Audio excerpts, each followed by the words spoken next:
ನಮ್ಮ ಮೆಟ್ರೋದಲ್ಲಿ ಮಹಿಳೆಯರಿಗೆ ಸುರಕ್ಷತೆ ಇಲ್ವಾ? ಮೆಟ್ರೋ ಸಿಬ್ಬಂದಿ ವಿರುದ್ಧ ಮತ್ತೊಂದು ಗಂಭೀರ ಆರೋಪ.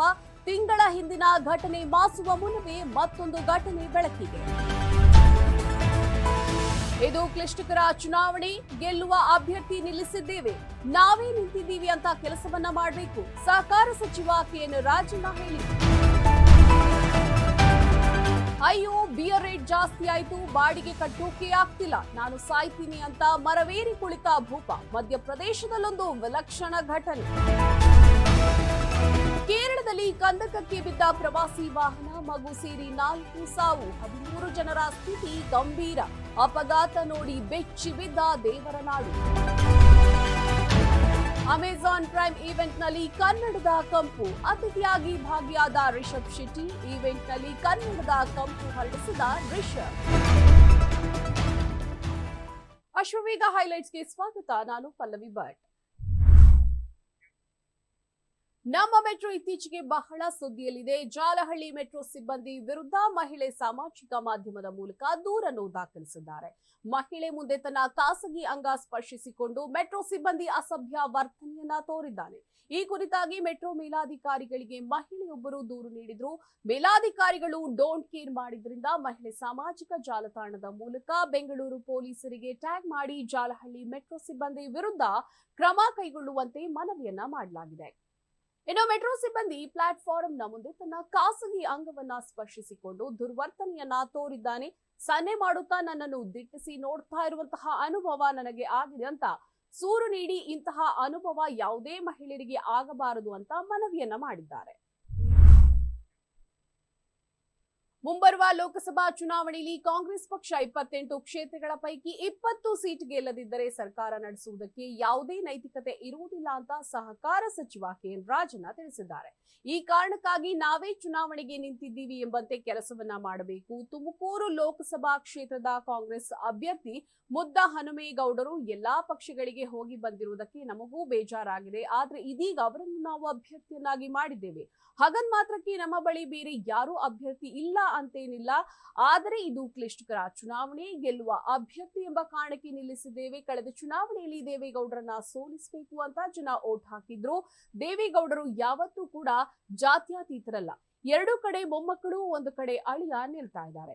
ಹಾಗಿದ್ದರೆ ಜೆಡಿಎಸ್ ನಲ್ಲಿ ಬೇರೆ ಯಾರು ಇರಲಿಲ್ಲವೇ? ಹಾಸನದ ಕ್ಷೇತ್ರವನ್ನು ಕಾಂಗ್ರೆಸ್ ಗೆಲ್ಲಿಸದಿದ್ರೆ ನಾನು ಯಾರಿಗೆ ಮುಖವನ್ನ ತೋರಿಸಲ್ಲ ಅಂತ ಹೇಳಿದ್ದೇನೆ ಅನ್ನೋ ಮೂಲಕ ಗೌಡರ ಕುಟುಂಬಕ್ಕೆ ರಾಜಣ್ಣ ಓಪನ್ ಚಾಲೆಂಜ್ ಹಾಕಿದ್ದಾರೆ.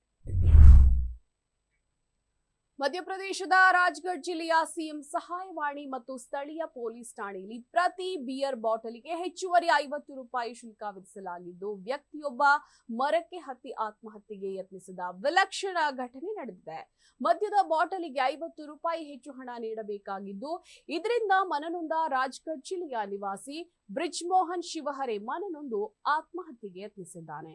ನನಗೆ ಕೆಲಸವಿಲ್ಲ ಮತ್ತು ಬಾಡಿಗೆ ಕಟ್ಟೋಕೆ ದುಡ್ಡಿಲ್ಲ ಅಂತ ಹೇಳಿದ್ದು ಈಗಾಗಲೇ ಪೊಲೀಸರಿಗೆ ದೂರು ನೀಡಿದರೂ ಏನೂ ಪ್ರಯೋಜನ ಆಗಿಲ್ಲ. ಆದ್ದರಿಂದಲೇ ಆತ್ಮಹತ್ಯೆಗೆ ನಿರ್ಧರಿಸಿದೆ ಅಂತ ತಮ್ಮ ನೋವನ್ನ ತೋಡಿಕೊಂಡಿದ್ದಾನೆ.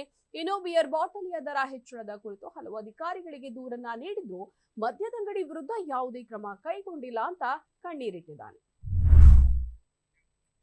ದೇವರನಾಡು ಕೇರಳದಲ್ಲಿ ನಡೆದ ಅಪಘಾತದಲ್ಲಿ ತಮಿಳುನಾಡಿನಿಂದ ಬಂದಿದ್ದ ಪ್ರವಾಸಿ ವಾಹನ ಆದಿಮಲಿ ಬಳಿ ಕಂದಕಕ್ಕೆ ಉರುಳಿ ಬಿದ್ದ ಪರಿಣಾಮ 1 ವರ್ಷದ ಮಗು ಸೇರಿ 3 ಸಾವನ್ನಪ್ಪಿದ್ದಾರೆ. 11 ಮಂದಿ ಗಂಭೀರವಾಗಿ ಗಾಯಗೊಂಡಿದ್ದಾರೆ. ವಾಹನದಲ್ಲಿ 14 ಜನರಿದ್ರು. ಪ್ರವಾಸಿಗರು ತಮಿಳುನಾಡಿನ ಥೇಣಿಯಿಂದ ಬಂದಿದ್ದು ಇಲ್ಲಿನ ಮಂಕುಲಂಗೆ ಭೇಟಿ ನೀಡಿ ವಾಪಸ್ಸಾಗ್ತಾ ಇದ್ದ ವೇಳೆ ಈ ದುರಂತ ಸಂಭವಿಸಿದೆ.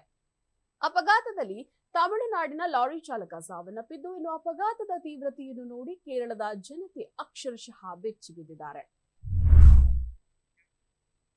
ಕಾಂತಾರ ಸಿನಿಮಾ ರಿಷಬ್ ಶೆಟ್ಟಿ ಅವರನ್ನ ಎತ್ತರಕ್ಕೆ ಏರಿಸಿದೆ. ಅತ್ಯುತ್ತಮರ ಸಾಲಿನಲ್ಲಿ ರಿಷಬ್ ರನ್ನು ಕಾಂತಾರ ಚಿತ್ರ ನಿಲ್ಲಿಸಿದೆ. ಕಾಂತಾರ ಸಿನಿಮಾ ಬಿಡುಗಡೆಯಾಗಿ 2 ವರ್ಷಗಳಾಗ್ತಾ ಬಂದಿದೆ. ಆದ್ರೂ ಈಗಲೂ ಸಿನಿಮಾ ಹವಾ ಹಾಗೆ ಇದೆ. ಹೌದು, ಅಮೆಜಾನ್ ಪ್ರೈಮ್ ಭರ್ಜರಿಯಾಗಿ ಸಮಾರಂಭವೊಂದನ್ನ ಏರ್ಪಡಿಸಿತ್ತು. ದೊಡ್ಡ ಸ್ಟಾರ್ಗಳು ಭಾಗಿಯಾಗಿದ್ದ ಈ ಕಾರ್ಯಕ್ರಮದಲ್ಲಿ ನಟ ನಿರ್ದೇಶಕ ರಿಷಬ್ ವೇದಿಕೆ ಹಂಚಿಕೊಂಡು ಕನ್ನಡ ಕಂಪು ಹರಿಸಿದ್ದು ಬಹಳ ವಿಶೇಷವಾಗಿತ್ತು. ರಿಷಬ್ ವೇದಿಕೆಗೆ ಬರುವ ಮುಂಚೆಯೇ ಕಾಂತಾರದ ವರಾಹ ರೂಪಂ ಹಾಡಿಗೆ ಯಕ್ಷಗಾನ ಪ್ರದರ್ಶನ ನಡೆಯಿತು. ಬಳಿಕ ಅಮೆಜಾನ್ ಭಾರತದ ಆಡಳಿತ ವರ್ಗದ ಮುಖ್ಯಸ್ಥ ಹಾಗೂ ಬಾಲಿವುಡ್ ನಟ ವರುಣ್ ಧವನ್ ರಿಷಬ್ ಶೆಟ್ಟಿ ಹಾಗೂ ಹೊಂಬಾಳೆ ಗ್ರೂಪ್ನ ಸಹ ಸಂಸ್ಥಾಪಕ ನಿರ್ಮಾಪಕ ಚೆಲುವೇಗೌಡ ಅವರುಗಳನ್ನ ವೇದಿಕೆಗೆ ಬರಮಾಡಿಕೊಂಡ್ರು. ಇನ್ನು ನಮ್ಮ ಶೆಟ್ರು ಎಲ್ಲರಿಗೂ ನಮಸ್ಕಾರ ಎನ್ನುತ್ತಾ ಕನ್ನಡದಲ್ಲಿಯೇ ಮಾತು ಆರಂಭಿಸಿ, ನಾನು ನಟನೆಯನ್ನ ಆರಂಭಿಸಿದ್ದು ಯಕ್ಷಗಾನದಿಂದಲೇ. ನಮ್ಮ ಊರಿನ ಜನಪದ ಕಥೆಗಳನ್ನು ಹೇಳುವ ಹಂಬಲ ನನಗೆ ಬಹಳ ಮೊದಲಿನಿಂದಲೂ ಇತ್ತು ಅಂತ ಕನ್ನಡದ ಕಂಪನ್ನ ಎತ್ತಿ ಹಿಡಿದ್ರು. ಇದಾಗಿತ್ತು ಈವರೆಗಿನ ಅಪ್ಡೇಟ್ಸ್. ನೋಡ್ತಾ ಇರಿ ಅಶ್ವವೇಗ ನ್ಯೂಸ್.